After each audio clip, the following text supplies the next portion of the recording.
Hello students, स्वागत है आपका आईसीटी वर्चुअल क्लासेस में। मैं हूं कविता, आपकी बायो टीचर। उम्मीद करती हूँ आप सभी अच्छे होंगे और स्वस्थ होंगे। तो क्लास कंटिन्यू करेंगे अपना चैप्टर जिसका नाम है मॉर्फोलॉजी ऑफ फ्लावरिंग प्लांट। हम बात कर रहे थे मॉर्फोलॉजी के बारे में। अभी तक हमने क्या क्या चीजें डिस्कस की हैं। हमने रूट को डिस्कस कर लिया है, हमने स्टेम को डिस्कस कर लिया है, लीफ को डिस्कस कर लिया है। हम बात कर रहे हैं यहाँ पर फ्लावर के बारे में। क्लियर है?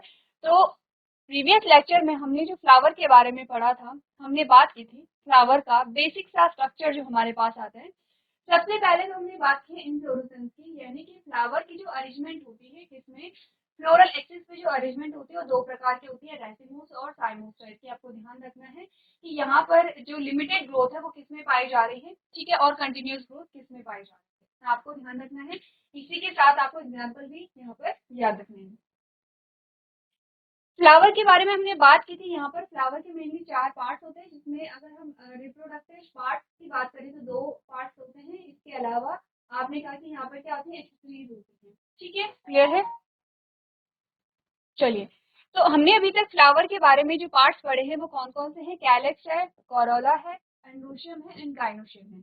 अब हम बात कर रहे हैं फ्लावर के कैरेक्टरिस्टिक्स की, जिसमें अभी तक आपने सिमेट्री के बारे में पढ़ा है, एक्टिनोमॉर्फिक और जाइगोमॉर्फिक। एक्टिनोमॉर्फिक का मतलब होता है रेडियल सिमेट्री, यानी कि इस प्रकार का फूल, इस प्रकार का फूल कि आप किसी भी डायरेक्शन से सेंटर से क्या कर रहे हैं, यहाँ पर जब काट रहे हैं तो आपको दो बराबर भाग ही मिल रहे हैं। बराबर भागों का मतलब क्या होता है, इतनी बात आपको समझनी चाहिए।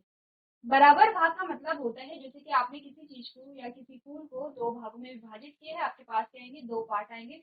दो पार्ट को आप राइट और लेफ्ट में डिवाइड कर सकते हैं। आपने कहा राइट पार्ट में और लेफ्ट पार्ट में जो भी वहां पर ऑर्गन होंगे, जो संरचना होगी वो इक्वल होनी चाहिए। जैसे कि जब हम अपनी बात करते हैं, आपने जब सेंटर से अपनी बॉडी को दो पार्ट में डिवाइड किया तो आपने कहा कि दोनों पार्ट में, राइट साइड में और लेफ्ट साइड में, जो ऑर्गन से जो स्ट्रक्चर था वो सिमिलर था। तो सेम वही चीज एक्टिनोमॉर्फिक में हमने कहा कि यहाँ पर आप दो इक्वल पार्ट में हर एक प्लेन से जब आप क्या कर रहे हैं, कट कर रहे हैं, तो आपको दो बराबर भाग मिल रहे हैं। और जाइगोमॉर्फिक में आपके पास सिर्फ एक ही प्लेन ऐसा होगा, सिर्फ एक ही ऐसी जगह होगी, एक ही ऐसा स्थान होगा जहां से आप फूल को दो बराबर भागों में विभाजित कर पा रहे हैं, जिसे आपने जाइगोमॉर्फिक कहा था।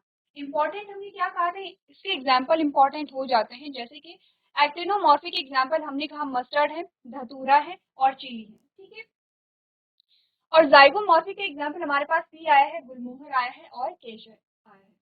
इसके अलावा हमने कहा था यहाँ पर when floral appendages are in multiple of 3, 4 और 5 they are called floral appendages. का मतलब होता है यहाँ पर सेपल्स और पेटल्स की बात हो रही है, बाहेदल और दल की बात हो रही है। आपने कहा, देखिए हमने क्या कहा था, जो फूल होता है उसमें चाहे आप बाहेदल की बात करें, चाहे आप दल की बात करें, चाहे पुंकेसर की बात करें, चाहे आप यहाँ पर स्त्री केसर की बात करें, उनका नंबर अलग अलग हो सकता है।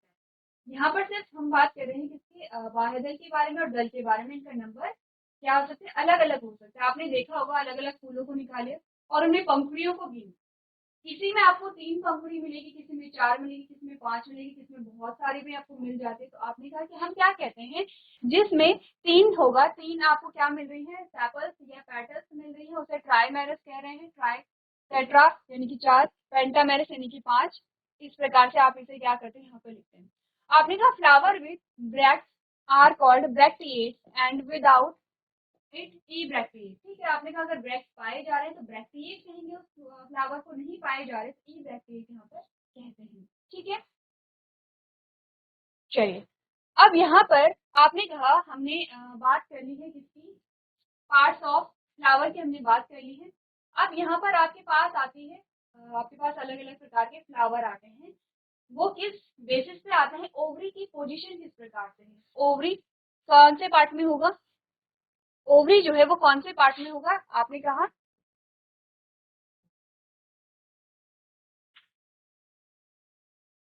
ये पिस्टिल है। ठीक है, इसे हमने स्टिग्मा कहा था, ये स्टाइल है, और यहाँ पर आपके पास आती है ओवरी। ठीक है, हमने इस भाग को देखना है कि ओवरी की पोजीशन किस प्रकार से है। ओवरी की पोजीशन कैसे, क्योंकि ओवरी जो है आपने कहा कि यहाँ पर ये किस पे लगा हुआ, थैलेमस पे अटैच होगा। ठीक है, इसके अलावा आपने कहा यहाँ पर क्या होंगे, स्टेमन होंगे, इसके अलावा आपने कहा यहाँ पर क्या होंगे, पेटल्स होंगे, इसके अलावा यहाँ पे क्या होंगे, सेपल्स होंगे। तो हमने इसी बेसिस पे देखना है। हमने कहा हम आप देखेंगे कि ओवरी की पोजीशन किस प्रकार से होती है। अलग अलग फूलों में ओवरी की जो पोजीशन है वो अलग अलग होती है और इसी के आधार पर हमारे पास 3 प्रकार के प्लांट्स की हम बात करते हैं। मैं फिर से कह रही हूँ, जो भी टॉपिक हम पढ़ रहे हैं, जिस भी बारे में हम पढ़ रहे हैं, एग्जाम्पल मस्ट है इस चैप्टर में, क्योंकि एग्जाम्पल से ही आपके पास क्वेश्चन आएंगे। आपको ये नहीं पूछा जाएगा हाइपोगाइनस फ्लावर किसे कहते हैं, डेफिनेशन लिखिए, बहुत कम चांसेस हैं इसके। लेकिन आपसे ये पूछा जा सकता है कि जो मस्टर्ड है, मस्टर्ड में ओवरी की जो पोजीशन है वो किस प्रकार की है। इसके लिए आपको क्या करना है, एग्जाम्पल आपको पता होनी चाहिए। तो यहाँ पर हमने क्या बातें की है, आपने कहा based on the position of ovary with respect to other floral parts on the thalamus flowers are of following types. आपने कहा ओवरी की पोजीशन के आधार पर, ओवरी यानी कि अंडाशय जिसे हम कहते हैं, आपने कहा ओवरी की पोजीशन के आधार पर। अब ओवरी की पोजीशन किसके रिस्पेक्ट में हम देख रहे हैं, फ्लोरल पार्ट। फ्लोरल पार्ट में हमने कहा कि यहाँ पर जो ओवरी है, ओवरी के अलावा और जो 4 पार्ट हैं, उनमें किस प्रकार से आप यहाँ पर स्ट्रक्चर में किस प्रकार से आप क्या देख रहे हैं, संबंध देख रहे हैं, उसके आधार पर आपके पास 3 प्रकार के फ्लावर आते हैं। एक आता है हाइपोगाइनस फ्लावर, दूसरा आता है पेरीगाइनस फ्लावर और तीसरा आता है एपिगाइनस फ्लावर। यहाँ पर आपको इमेज भी दिखाई गई है। अब आपको स्ट्रक्चर तब समझ आएगा जब आप इन सारी चीजों के बारे में बात करेंगे, ठीक है। सबसे पहले बात करते हैं हाइपोगाइनस फ्लावर क्या होता है। आपने कहा ovary occupy the highest position. आपने कहा यहाँ पर क्या होगा, हाइपोगाइनस, हाइपो का मतलब आप समझ सकते हैं कि सबसे टॉप में। आपने कहा कि इस प्रकार के फूल में जो ओवरी होती है वो सबसे टॉप में होती है, ठीक है। और जो अदर पार्ट होते हैं उनका जो ओरिजिन होता है वो ओवरी के नीचे से होता है, जैसे कि यहाँ पर आप देख सकते हैं। अब यहाँ पर ध्यान से देखिए, ये वाला जो पोर्शन है ये क्या है, ओवरी वाला पोर्शन है। अब आपने कहा सेपल से हो गई है, पेटल से हो गया है, सेमेन हो गया है। इनका ओरिजिन जो हो रहा है, इनका जो उद्भव हो रहा है वो ओवरी के बेस से हो रहा है। ओवरी के बेस से सारी चीजें निकल रही हैं, आपको क्लियरली विजिबल है उसमें डायग्राम में।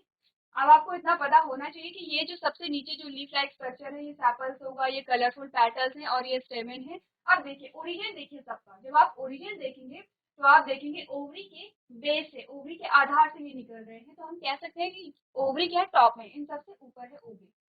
हमें ओवरी की पोजिशन के अकॉर्डिंग देखना है, सिर्फ पोजिशन को आपको देखना है, ठीक है। आगे हमने क्या पढ़ा, the ovary in such case is called superior. अब इस प्रकार के ओवरी को हम क्या कहेंगे, सुपीरियर। सुपीरियर का मतलब होता है कि जो सबसे टॉप में है, जिसकी पोजीशन सबसे टॉप में है और बाकी के जो फ्लोरल पार्ट्स हैं वो उसकी बेस से निकल रहे हैं, किसकी, ओवरी के बेस से निकल रहे हैं। इस प्रकार के ओवरी को क्या कहेंगे, सुपीरियर ओवरी कहेंगे। सुपीरियर ओवरी किस किस में पाई जा रही है, आपने कहा मस्टर्ड में पाई जाती है सुपीरियर ओवरी, ब्रिंजल में पाई जाती है सुपीरियर ओवरी और चाइना रोज में पाई जाती है सुपीरियर ओवरी, ठीक है। अब आपसे क्या पूछा जाएगा कि बताइए मस्टर्ड में किस प्रकार की ओवरी पाई जाती है या चाइना रोज में किस प्रकार की ओवरी पाई जाती है। आप कहेंगे यहाँ पर सुपीरियर ओवरी पाई जाती है और इस प्रकार के फूल को जिसमें सुपीरियर ओवरी पाई जा रही है उसे हम कहेंगे हाइपोगाइनस फ्लावर। सुपीरियर ओवरी का सिंपल सा मतलब है कि ओवरी की जो पोजीशन है वो सबसे टॉप में है और अदर जो पार्ट होंगे फूल के, फ्लावर के, वो ओवरी के बेस से निकले। क्लियर है इतनी बात। अब आप इसे समझ गए तो ये दो जो आपके पास आते हैं वो इजी आपके पास होते हैं। जैसे कि पेरीगाइनस में आपने क्या बोला, if the gynoecium is situated at the center and other parts are on rim at same height। यानी कि आपने क्या कहा, पेरीगाइनस में आप इमेज देखिए, आपने कहा यहाँ पर क्या है, जो ओवरी है, ओवरी कैसे है, यहाँ पर सेंटर में है, ठीक है, ओवरी सेंटर में है। और यहाँ पर सेकेंड हमने क्या कहा, and other parts are on the rim at same height. जो अदर पार्ट्स हैं वो सेम हाइट से वहां पर निकल रहे हैं। अब बेस से नहीं निकलेंगे, ओवरी के बेस से नहीं निकल रहे हैं, बल्कि क्या निकल रहे हैं, सेम पार्ट से निकल रहे हैं। इस प्रकार के ओवरी क्या कहलाएगी, हाफ इंफीरियर। देखिए सुपीरियर होता है, सुपीरियर और इंफीरियर होता है। सुपीरियर का मतलब होता है जिसे आप टॉप में देखते हैं, या एक तरह से आप कह सकते हैं कि सुपीरियर हम उसे भी कहते हैं कि जो बड़ा होता है या जो ज्यादा स्ट्रॉन्ग होता है। यहाँ पर सुपीरियर का मतलब है पोजीशन किस प्रकार की है, सबसे टॉप में क्या है। यहाँ पर सुपीरियर ओवरी है, ये क्या है, हाफ इंफीरियर होगी। इंफीरियर का मतलब होता है, ऐसा भी नहीं है कि ओवरी सबसे बॉटम में है, लेकिन ऐसा भी नहीं है कि ओवरी सबसे टॉप में है, यहाँ पे बीच की स्थिति आ रखी है। इस प्रकार के कंडीशन को हम क्या कहते हैं, पेरीगाइनस कहते हैं। क्लियर है, इसे हम क्या कहेंगे, पेरीगाइनस कहेंगे। तीसरे प्रकार का हमने यहाँ पर क्या बोला हमने, कहा एपिगाइनस फ्लावर होता है। एपिगाइनस फ्लावर में हमने क्या कहा, the margin of the thalamus grow to completely cover the ovary. जो यहाँ पर थैलेमस होता है वो कंप्लीटली ग्रो हो करके और पूरी ओवरी को कवर कर देते हैं। लास्ट वाली इमेज देखिए, लास्ट वाली इमेज को अगर आप देखेंगे, आपने कहा ये वाला जो पोर्शन है, आपने कहा ये वाला जो पोर्शन है ये थैलेमस है। ये थैलेमस ने इस प्रकार से ग्रो किया और थैलेमस ने इस प्रकार से ग्रो किया और पूरी ओवरी को कवर कर लिया। आप इमेज में इजीली देख सकते हैं, इजीली विजिबल है। ठीक है, कंपेयर करेंगे आप इसका इसका कंपेयर करेंगे। यहाँ पर आपने कहा एपिगाइनस ये है, आपने कहा जो यहाँ पर पूरा कवर किया जा रहा है ग्रीन पार्ट से वो क्या है, पूरा थैलेमस है। ठीक है, ये थैलेमस है, ये क्या है, बाहेडर या सेपल्स है। आप कंफ्यूज नहीं करेंगे। लीफ लाइक स्ट्रक्चर होता है, पत्ती जैसी संरचना होती है सेपल। आराम से अगर आप देखेंगे सारे इमेजेस को तो आपको अलग अलग पार्ट यहाँ पर दिखाई देंगे। ठीक है, यहाँ पर क्या हुआ, थैलेमस ने इतना ग्रो कर लिया। यहाँ पे जब आप थैलेमस देख रहे थे, थैलेमस सिर्फ यहाँ पे है, नीचे है थैलेमस। ठीक है, थैलेमस की ग्रोथ आप नहीं देख रहे। यहाँ पर जो थैलेमस था वो थोड़ा सा बढ़ गया है। ठीक है, थोड़ा सा बढ़ गया, लेकिन इसने ओवरी को कम्प्लीटली कवर नहीं किया है। या फिर आप यहाँ पर देखेंगे कि यहाँ पर जो थैलेमस है ये थोड़ा सा बड़ा हुआ है, लेकिन पूरा कंप्लीट इसने क्या किया है, ओवरी को कवर नहीं किया है। यहाँ पर आप देखते हैं थैलेमस ने ओवरी को, ओवरी के ये अंदर वाला पोर्शन है, ओवरी को कम्प्लीटली क्या कर दिया, यहाँ पे कवर कर दिया। जब आपने कवर किया तो आप देख रहे हैं कि जो फ्लोरल पार्ट है अब वो ओवरी के टॉप से निकल रहे हैं। तो अगर आप इस इमेज को और इस इमेज को देखेंगे, दोनों एक दूसरे के अपोजिट आपको दिखाई देती है। यहाँ पर हमने कहा कि जो ओवरी है, ओवरी के बेस या आधार से फ्लोरल पार्ट निकल रहे हैं या फूलों के भाग निकल रहे हैं। फ्लोरल पार्ट आप समझ रहे हैं, हम बात कर रहे हैं पेटल्स की, हम बात कर रहे हैं यहाँ पे एंथर की। ठीक है, सेपल्स की हम बात कर रहे हैं। हमने कहा जो फूल के भाग हैं वो ओवरी के आधार से निकल रहे हैं। यहाँ पर जो फूलों के भाग है, जो फ्लोरल पार्ट्स है, वो ओवरी के टॉप से निकल रहे हैं। जब टॉप से निकल रहे हैं तो हम कह सकते हैं कि अदर जो पार्ट है वो टॉप में है, ओवरी जो है वो नीचे है। तो हम इसे क्या कहेंगे, इंफीरियर ओवरी कह सकते हैं। ठीक है, कह सकते हैं इसे इंफीरियर ओवरी। तो हमने कहा ovary is said to be inferior. हमने कहा ovary is said to be inferior. Important है, आपके पास आते हैं, आपको करना क्या है, यहाँ पर कुछ भी डिफिकल्ट नहीं है। आपने इमेज बनानी है और वहां पर लिखना है ओवरी की पोजीशन किस प्रकार की है। ठीक है, जब आप इमेज बनाएंगे आपको ओवरी की पोजीशन पता चल जाएगी। टाइप्स ऑफ फ्लावर लिखना है, हाइपोगाइनस फ्लावर में ओवरी किस प्रकार की है, सुपीरियर है। पेरीगाइनस फ्लावर में ओवरी किस प्रकार की है, हाफ इंफीरियर है। और एपिगाइनस फ्लावर में जो ओवरी है वो किस प्रकार की है, कम्प्लीटली इंफीरियर है। ठीक है, यहाँ पे सुपीरियर, यहाँ पे हाफ इंफीरियर, यहाँ पे क्या है, फुली इंफीरियर। क्लियर है, एक बार इमेज को देखेंगे और आप लोग यहाँ पर क्या करेंगे, नोट करेंगे।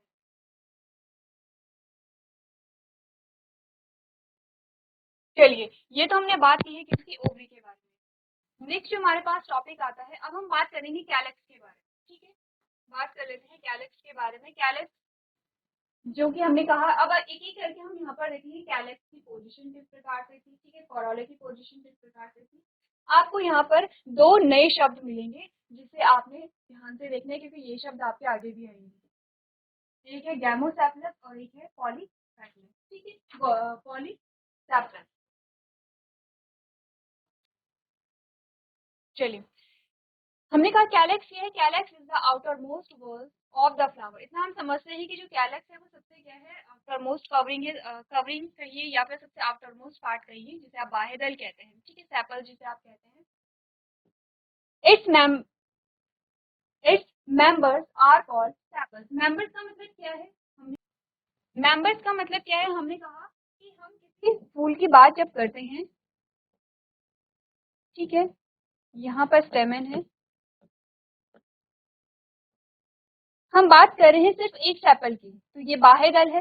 लेकिन हम बात कर रहे हैं यहाँ पर पूरे किसके, बहुत सारे सेपल्स की अगर हम बात करें तो हम इसे क्या कहते हैं, कैलस कहते हैं। इसलिए आपको कहा गया है कि इसके जो मेंबर होते हैं इन्हें आप क्या कहेंगे, सेपल कहेंगे। कुछ नहीं है, बस सिंगुलर और प्लूरल का है। They are generally green and leafy, protect the flower in bud stage. आपने कहा कि ये जनरली कैसे होते हैं, ग्रीन कलर के होते हैं, पत्ती जैसी संरचना होती है। फंक्शन क्या होता है इनका, कि जो फ्लावर होते थे वो बर्ड स्टेज में होते हैं। बर्ड आप समझ रहे हैं, जैसे कि हमने क्या बोला था, बर्ड के बारे में हमने बात की थी। जब बर्ड होती है इस प्रकार से, तो आपने कहा इस प्रकार की जो फ्लावर है वो क्लोज होता है ऐसे में।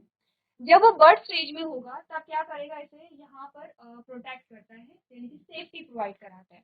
अब दो शब्द जो इंपॉर्टेंट आते हैं वो आपको ध्यान देने हैं। आपने कहा it may be gamosepalous, sepals United होते हैं, और पॉलीपेटलस जिसमें सेपल्स फ्री होते हैं। इसका क्या मतलब हुआ?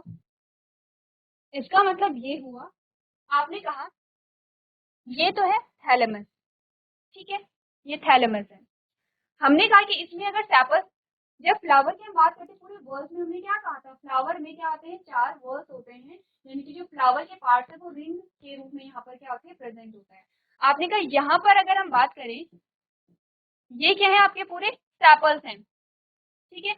अभी पूरे सेपल्स है तो यहाँ पर हम इन्हें क्या कहेंगे, सेपल नहीं कहेंगे बल्कि कैलक्स कहेंगे, क्योंकि हम सबकी बात कर रहे हैं। सिर्फ मैं इसकी बात करूँ तो इसे हम सेपल्स कह सकते हैं। एक इस प्रकार की सिचुएशन आपके पास आती है, एक आपके पास जो सिचुएशन आती है वो इस प्रकार से आती है, ठीक है। ये भी सेपल्स है, ये भी सेपल्स है। सिंपल सा मतलब ये समझिए, आपने पंखुड़ियां देखी है फूल की, जो आपके पास अलग अलग पैटल्स आती हैं। जब पैटल्स आती है तो हम फूल को पकड़ते हैं और एक एक पैटल को निकाल सकते हैं। इसका मतलब क्या होता है, वो पैटर्न आपस में चिपकी भी नहीं होती है, जुड़ी भी नहीं होती है। कुछ ऐसा ही होता है सेपल्स के साथ भी। अगर आप सेपल्स अलग अलग हैं और आप उन्हें एक एक करके निकाल पा रहे हैं तो उसे हम कहते हैं यहाँ पर फ्री सेपल्स, यानी कि सेपल्स फ्री हैं, एक दूसरे से अटैच नहीं है, फ्री हैं, ठीक है। और इस कंडीशन को हम कहते हैं पॉलीसेपलस, पॉलीसेपलस इसे हम कहते हैं, ठीक है। अब देखिए, हमने कहा कि अगर मैं कहूँ कि यहाँ पे नंबर ऑफ कैलेक्स कितना है, या नंबर ऑफ सेपल्स कहेंगे 1 2 3 4 5 6 7 8 9, 9, क्योंकि ये फ्री है तो हम इसे सिर्फ 9 लिखेंगे, ठीक है, क्योंकि ये फ्री है तो इसे हम 9 लिखेंगे। अगर ये यहाँ पर कैसे होते, एक दूसरे से अटैच होते, हमने कहा जब सेपल्स फ्री होंगे तो इसे पॉलीसेपलस हम कहेंगे, ठीक है। पॉलीसेपलस का मतलब होता है ये एक दूसरे से चिपके नहीं है, एक दूसरे से फ्री है। आप सिंपली से 9 लिखेंगे, और आपने कहा कि यहाँ पर जो सेपल्स है वो कितने हैं, 9।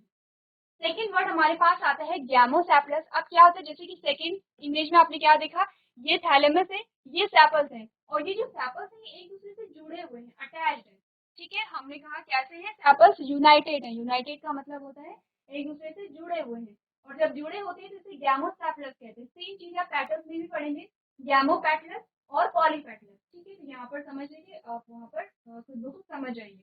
हमने कहा कि यहाँ पर क्या होगा, पॉलीसेपलस में हमने कहा सेपल्स फ्री है, गैमोसेपलस में हमने कहा कि वो एक दूसरे से जुड़े हुए हैं। इस स्थिति को हमने क्या कहा, यहाँ पर गैमोसेपलस कहा, और इस स्थिति को हमने क्या कहा, पॉलीसेपलस कहा।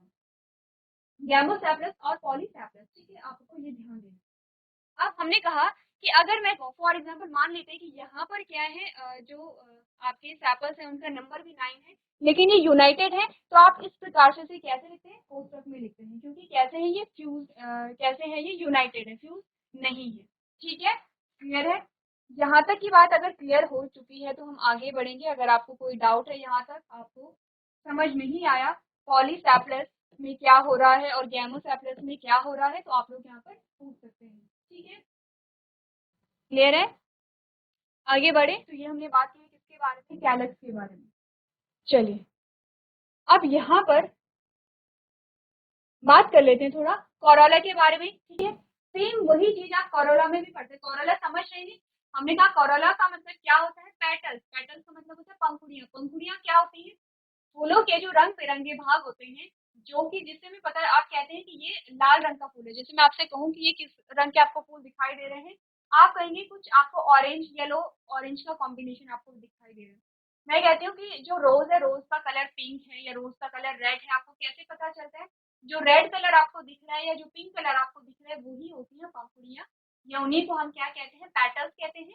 और पेटल्स का जो पूरा ग्रुप आपके पास आता है, जैसे कि यहाँ पर मैंने कहा पूरे पूरे फूल में जितनी भी पेटल्स हैं उन्हें हम क्या कहेंगे, कोरोला कहेंगे। सिंगुलर में क्या है, पेटल्स है, प्लूरल में क्या है, यहाँ पे कोरोला। एक वचन और बहुवचन आप समझते हैं, ठीक है। एक वचन में यानी कि आप एक ही पेटल की बात कर रहे हैं, बहुवचन में आप बहुत सारी पेटल्स की बात यहाँ पर कर रहे हैं। कोरोला के बारे में वही सेम चीज समझेंगे जिसमें अभी आपने पढ़ा था, सेपल्स के बारे में आपने कहा कोरोला कंसिस्ट ऑफ पेटल्स। किससे बना होता है कोरोला, पेटल से मिलकर के बना होता है, यानी कि बहुत सारी पेटल्स को आप क्या कहते हैं, यहाँ पे कोरोला कहते हैं, ठीक है। brightly colored to attract the insect for pollination. They may be gamopetalous और polypetalous. आपने कहा कि ये बहुत कलरफुल होते हैं। क्यों कलरफुल होते हैं? क्योंकि ये इंसेक्ट को अट्रैक्ट करते हैं। क्यों अट्रैक्ट कर रहे हैं? पॉलिनेशन के लिए। अब ध्यान दीजिए, यहाँ पर कुछ चीजें आई हैं, जैसे कि पॉलिनेशन आया है, जैसे कि एक शब्द आया है पॉलिनेशन। पॉलिनेशन को आपको अच्छे से समझना है क्या होता है पॉलिनेशन, पॉलिनेशन क्यों हो रहा है, कब होता है, पॉलिनेशन के बाद क्या क्या चीजें आती है, पॉलिनेशन को कराने के लिए कौन कौन से एजेंट यहाँ पर पाए जाते हैं। ठीक है, क्योंकि नया टॉपिक नहीं है हमारे लिए, हम पढ़ चुके हैं इन सभी चीजों को। अब हमने कहा जो कोरोला होता है, यानी कि जो पंखुड़ियां होती हैं वो कलरफुल होती हैं। क्यों कलरफुल है? क्योंकि इन्हें इंसेक्ट को अट्रैक्ट करना है ताकि इंसेक्ट आए और यहाँ पे पॉलिनेशन में क्या करें, मदद करें। सेकेंड लाइन आपने देखी जो इम्पोर्टेंट है इस चैप्टर के लिए, आपने कहा ये गैमोपैटलस भी हो सकता है और ये पॉलीपैटलस भी हो सकता है। अब गैमो और पॉली का मतलब क्या हमने समझा था? पॉलीपैटलस का मतलब है जो पैटल्स हैं यहाँ पर वो कैसे हैं, फ्री हैं। पैटल्स जो पंखुड़ियां हैं वो एक दूसरे से जुड़ी नहीं है। इसका मतलब आप फूल में एक एक पंखुड़ी को निकाल सकते हैं, एक एक करके पंखुड़ी को निकाल सकते हैं, क्योंकि एक दूसरे से चिपके हुए नहीं है। इस स्थिति को क्या कहेंगे? पॉलीपैटलस कहेंगे। सेकेंड हमने क्या कहा था? गैमोपैटलस। गैमोपैटलस में हमने क्या कहा था कि जो यहाँ पर पंखुड़ियां होंगी वो आपस में जुड़ी हुई होंगी, एक दूसरे से क्या होंगी, जुड़ी हुई होंगी। क्लियर है इतनी बातें? चलिए, तो ये हमने बात की है यहाँ पर कि गैमोपैटलस और पॉलीपैटलस कंडीशन। नेक्स्ट हम बात करेंगे यहाँ पर जो पेटल्स होती हैं, जो पंखुड़ियां होती हैं, उनका एक अरेंजमेंट होता है। अगर आपने अभी तक ध्यान नहीं दिया होगा तो अब आप देंगे, आप 2-3 फूल लेंगे, अलग अलग फूल, ठीक है, अलग अलग प्रकार के अलग अलग पौधों के आप फूल लेंगे और आप देखेंगे जो पेटल्स होती है, पेटल्स का अरेंजमेंट किस प्रकार का उसमें पाया जा रहा है। पहले आप यहाँ पर अरेंजमेंट को पढ़ लीजिए, ठीक है, एस्टिवेशन की हम बात कर लेते हैं सबसे पहले, उसके बाद आपको समझ आएगा, फिर आप क्या करेंगे, एनालाइज कर पाएंगे किसी भी फूल को। ठीक है, पढ़ ले यहाँ पर आपने कहा the mode of arrangement of sepals और petals in floral buds with respect to the other members of same work is called estivation। एक नया शब्द आया है estivation। क्या क्या नए शब्द आपने पढ़े हैं?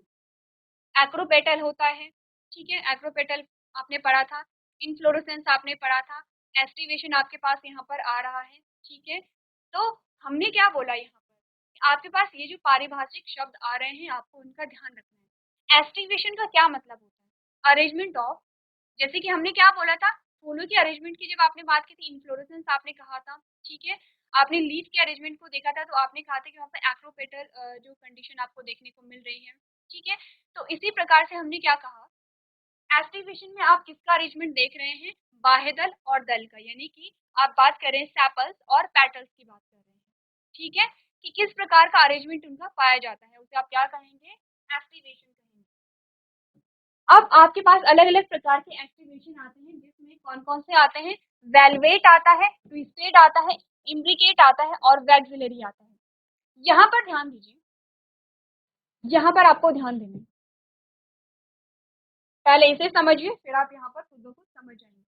हमने क्या बातें की हैं, आपने कहा फॉर एग्जाम्पल हम बात कर रहे हैं पंखुड़ियों की, जो पंखुड़ियां वो इस प्रकार से अरेंज है, यानी कि पंखुड़ियां गोल घेरे में अरेंज है, ना एक दूसरे से चिपकी हुई है और ना एक दूसरे को क्या कर रही है, ओवरलैप कर रही है, बराबर एक पूरे घेरे में एक पूरा रिंग यहाँ पर बना रही है।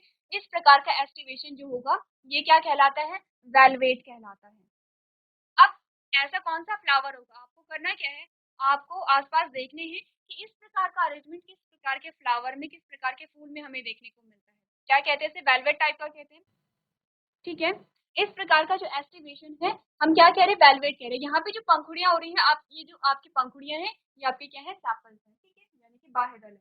आपने कहा जो पंखुड़ियां हैं, ध्यान से देखिए, ये पंखुड़ियां गोल घेरे में है, ना एक दूसरे को टच नहीं कर रही है, ध्यान ये देना कि एक दूसरे को टच नहीं कर रही है, ना एक दूसरे से ऊपर है ना नीचे है, इस प्रकार से है अरेंज। ठीक है, पूरे गोल घेरे में क्या है, इक्वली अरेंज है और एक दूसरे को टच नहीं कर रही है, इसे कहते हैं वेलवेट। क्या करना है, जैसे जैसे हम बात कर रहे हैं, वेलवेट बनाइए, इस प्रकार का डायग्राम बनाइए, वेलवेट टाइप का एक्टिवेशन लिखिए। क्या बोला गया है वेलवेट टाइप के एक्टिवेशन में, in valvate the whorls of the sepals और petals touch each other as in Calotropis. ठीक है, आपने कहा कि यहाँ पर एक दूसरे में क्या है, एक दूसरे को ये ओवरलैप नहीं कर रहे हैं, ध्यान ये देना है, एक दूसरे को ओवरलैप नहीं कर रहे हैं। सेकेंड आता है हमारे पास ट्विस्टेड। दूसरा जो डायग्राम है ट्विस्टेड देखिए, ट्विस्टेड में आप क्या देख रहे हैं कि जो पेटल्स है वो एक दूसरे को ओवरलैप कर रही है इस प्रकार से। ऐसा अरेंजमेंट आपको देखने को मिल रहा है कि ये एक पंखुड़ी है, ये दूसरी पंखुड़ी है। अब ये पंखुड़ी इसे क्या कर रही है, ओवरलैप करेगी, ठीक है। फिर ये पंखुड़ी सेम दूसरे को ओवरलैप करेगी, फिर दूसरी तीसरे को ओवरलैप करेगी। कैसे? आपने बोला इस पंखुड़ी ने इसे ओवरलैप किया, इसने इसे ओवरलैप किया तो इसने फिर इसे ओवरलैप कर दिया है, फिर इसने क्या किया, इसे ओवरलैप कर दिया, और इस पंखुड़ी ने इसे ओवरलैप किया और इसने इसे ओवरलैप कर दिया है। एक अरेंजमेंट आप देख रहे हैं, यानी कि 1 ने 2 को ओवरलैप किया है, 2 ने 3 को ओवरलैप किया, 3 ने 4 को ओवरलैप किया, 4 ने फिर से 1 को ओवरलैप कर दिया है। ठीक है, क्लियर है? एक आपके पास क्या आ रहा है, एक अरेंजमेंट आ रहा है, एक आपके पास क्या है, पर्टिकुलर एक अरेंजमेंट आ रहा है, इसे कहते हैं ट्विस्टेड। क्या कहेंगे, इसे ट्विस्टेड कहेंगे। ठीक है, पढ़ लें। हमने कहा in twisted aestivation the whorls overlap each other as in China rose. China rose में आप देख सकते हैं एग्जांपल है आपका, आपने कहा एक पंखुड़ी दूसरी पंखुड़ी को ओवरलैप करेगी और एक पूरा क्या बन रहा है, अरेंजमेंट यहाँ पर बनता है, इसे कहते हैं ट्विस्टेड। नेक्स्ट हमारे पास आता है इम्ब्रिकेट। आप इम्ब्रिकेट में पढ़ लेते हैं इम्ब्रिकेट में क्या चीजें हो रही हैं। आपने कहा in imbricate aestivation margin overlap each other but not in particular fashion as in gulmohar. आपने कहा, ध्यान दीजिए, जब हमने बोला था ट्विस्टेड तो आपको एक अरेंजमेंट देखने को मिल रहा था, यानी ये इसे ओवरलैप करेगा, ये इसे ओवरलैप करेगा। ओवरलैप का मतलब समझ रहे हैं आप लोग? ओवरलैप का मतलब होता है ये एक पंखुड़ी है, इस पंखुड़ी को ऊपर से कवर कर देना ओवरलैप कहलाता है। इस प्रकार से ये इसे ओवरलैप कर रहा है, इसने किसी और को ओवरलैप कर दिया, ऐसे इसने इसे ओवरलैप किया तो इसने इसे ओवरलैप का मतलब होता है इसे ऊपर से कवर कर देना। ठीक है, हमने कहा जब ट्विस्टेड प्रकार का एस्टिमेशन हमने देखा तो ट्विस्टेड में आपको एक क्या मिल रहा है, पैटर्न मिल रहा है। जैसे कि हमने बोला एक एक दूसरे को क्या करेगा, ओवरलैप करेगा, दूसरा तीसरे को करेगा, तीसरा चौथे को करेगा, चौथा फिर से पहले वाले को ओवरलैप कर रहा है, एक फिक्स्ड अरेंजमेंट मिला। आपने कहा इम्ब्रिकेट में भी कुछ ऐसा ही था, जो पंखुड़ियां थी वो एक दूसरे को ओवरलैप तो कर रही थी लेकिन एक फिक्स पैटर्न में नहीं कर रही थी। जैसे कि आप यहाँ पर देखेंगे, देखो ये जो आपके एक पंखुड़ी है, इस पंखुड़ी ने यहाँ पर ओवरलैप कर दिया है इस वाले को, लेकिन इसने इसे ओवरलैप नहीं किया, ये दोनों जगह से क्या है, अंदर की ओर है। ठीक है, फिर आपने कहा इस पंखुड़ी ने फिर से इसे ओवरलैप कर दिया है, इसने फिर से इसे ओवरलैप किया है, इसने फिर से ओवरलैप दोनों को कर लिया है। यानी कि कहीं पे पंखुड़ी ओवरलैप कर रही है, कहीं पर ओवरलैप नहीं कर रही है।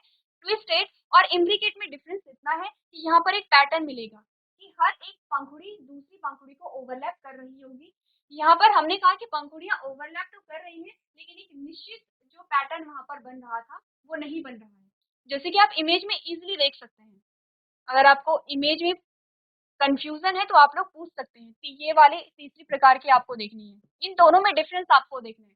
डिफरेंस कैसे देखेंगे, डिफरेंस कैसे देखेंगे आप, जब आपको यहाँ पर देखेंगे कि ये पंखुड़ियों का अरेंजमेंट कैसा है। यहाँ पर हो सकता है इतना समझ ना आए लेकिन ये क्लियरली विजिबल आपके पास आती है। ठीक है, इम्ब्रिकेटेड। नेक्स्ट हमारे पास वैक्सिलरी आती है। वैक्सिलरी बहुत इजी है डिटेक्ट करनी। आप देख रहे हैं कुछ अलग सा ही स्ट्रक्चर यहाँ पर पाया जा रहा है। आपने कहा in tea and bean flowers there are 5 petals, the largest standard। आपने कहा कि टी का एग्जांपल दिया गया है, मटर का एग्जांपल दिया गया है, यहाँ पर नंबर ऑफ पेटल्स पंखुड़ियों का नंबर 5 होता है, जिसमें से आपने कहा सबसे बड़ी जो होती है उसे स्टैंडर्ड कहते हैं। ओवरलैप द 2 लेटरल पेटल्स, सबसे बड़ी आपको जो पेटल मिलती है वो ये है, सबसे बड़ी पेटल आपके पास ये एक आती है, ये ओवरलैप करती है दो पंखुड़ियों को, इसे और इसे। ठीक है, क्लियरली विजिबल है, विजिबल है। एक सबसे बड़ी पंखुड़ी, सबसे लार्जेस्ट पंखुड़ी भी, जिसे स्टैंडर्ड हम क्या कहेंगे, पैटल भी कहेंगे, वो दो पंखुड़ियों को क्या कर रही है, ओवरलैप कर रही है। ये चीज हमने पढ़ी। फिर हमने क्या कहा, which in turn overlap two smallest interior petals, जिसे हम कील कहते हैं। this type of estivation is known as vexillary और टैपिलोइना एस्टिवेशन। ठीक है, यहाँ पर देखिए हमने कहा एक सबसे बड़ी पेटल होगी जिसे आप स्टैंडर्ड पेटल्स कह रहे हैं, ये दो पेटल्स को क्या कर रही है, ओवरलैप कर रही है। फिर जो दो आपके पास पेटल्स आ रहे हैं जिसे स्टैंडर्ड पेटल ओवरलैप कर रही थी, ये फिर से दो पेटल्स को ओवरलैप कर रही है, जिसे हम क्या कह रहे हैं, कील कह रहे हैं। और इस प्रकार का एस्टिवेशन हमने क्या कहा, वैक्सिलरी टाइप का एस्टिवेशन है, जो किसमें पाया जाता है, मटर में पाया जाता है। अब आपको करना क्या है, मटर आप सबने देखे होंगे, मटर के फूल भी आप सबने देखे हैं। एक बार ऑब्जर्व करेंगे क्या इस प्रकार का एस्टिवेशन मिल रहा है पंखुड़ियों में। तो एक बार आप इमेज को देखिए और इम्पोर्टेंट वर्ड्स जो है उसे आप लोग नोट कीजिए।